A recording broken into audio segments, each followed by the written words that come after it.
Our next guest was the first comedian to make his network TV debut on The Tonight Show with Jimmy Fallon. That's pretty cool. That's real cool, yeah. His success, it doesn't stop right there. He's been on Conan, Next Big Comic, Comedy Central's Live at Gotham, but one place he's never been to, the Morning Blend until right now, or the Funny Bone in Omaha for that matter. Right here, making his Blend debut and Omaha debut for Funny Bone Fridays. Andy Woodhull. It is Friday and I can't talk. Yeah, thank you. Thanks for coming. Well, everybody parties in the morning on Friday. She always does. I had too much dessert pizza and fried chicken. It's her birthday. She's been. That's a great combo, dessert pizza and fried chicken. Well, welcome. Good to see you. Thanks. Thanks for having me. We were reading up on you a little bit because you've never been here, sort of getting to know you. You're a stepdad, and you talk about that quite a bit. Yeah, I am. Took over the lease on those girls a few years back.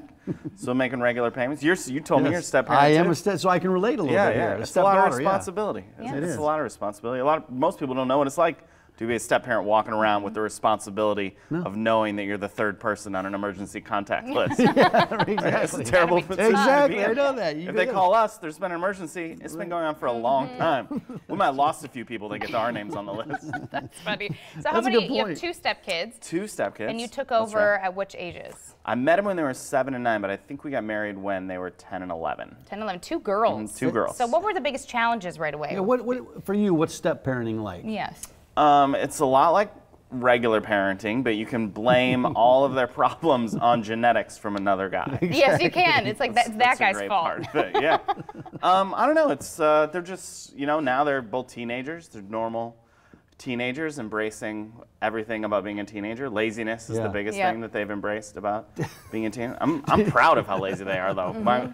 People tell me that as a parent, you should want your kids to achieve things that you weren't able to achieve, and I could have only dreamt of being that lazy when I was their age. Like, it's unbelievable to people now. It's unbelievable to people now, but it took me 10 years to watch every episode of Friends. Do they have cell phones? My girls knocked that out in a weekend. Yeah, they have cell phones. So they're probably laying around on their phones all the time, on their tablets, and their devices. This is my favorite lazy story. We're having dinner together one night, and one of my girls says, "Do we have any ranch dressing for this salad?" And I said, "Yes, we do.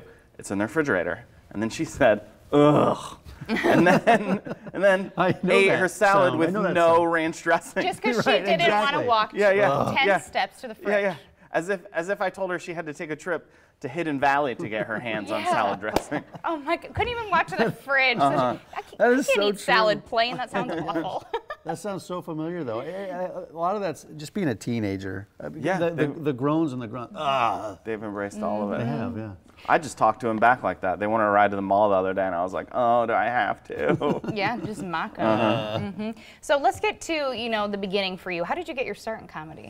Well, I was living in St. Louis. I just finished college, and I always wanted to be a comedian. So I found out about open mic night, and I went to open mic night, and then kind of this whole world of stand-up comedy that I didn't even know about opened up to me. I started doing it as much as I could. Did people tell you, so you obviously knew that you were funny. I mean, did people tell you should be a comedian, you should be a comedian, like you're funny?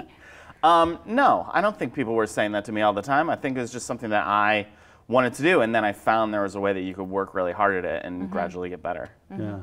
Well, it's funny because there's a lot of comedians that get their start that way, just going to an open mic and I getting think started all that way. comedians got their start that way. You got to get to the open mic. I thought it was different than I thought that there was like 5 comedians and you were just really funny in a restaurant one day, and then someone walked up to you and was like, "You're the next comedian." Like a model in a mall. Everybody starts at open mic night.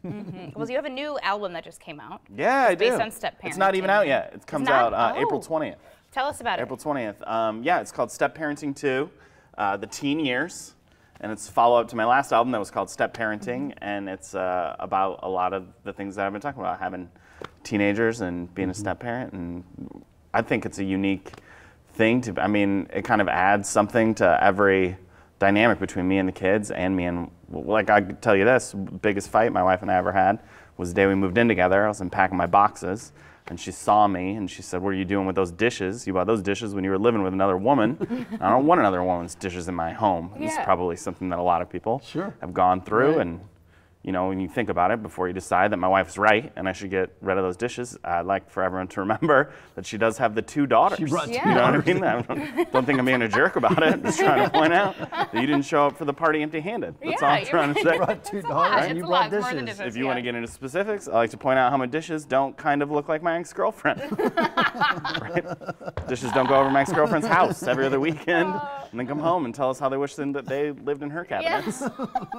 Andy's at the Funny Bone all weekend. FunnyBoneOmaha.com. That's a place where you can go get tickets. And there's 4 shows this weekend. Tonight there's 2. Tomorrow there's 2. And they're both going to be good. We got plenty of tickets, right, Colleen? Yes. We got some availability still left tonight and tomorrow night. So FunnyBoneOmaha.com for tickets and more information. Well, thanks for taking the time. Thank you. Yeah, Thanks for welcome to having me. Omaha. Thanks for coming on the Yes, show. we appreciate it. Yeah.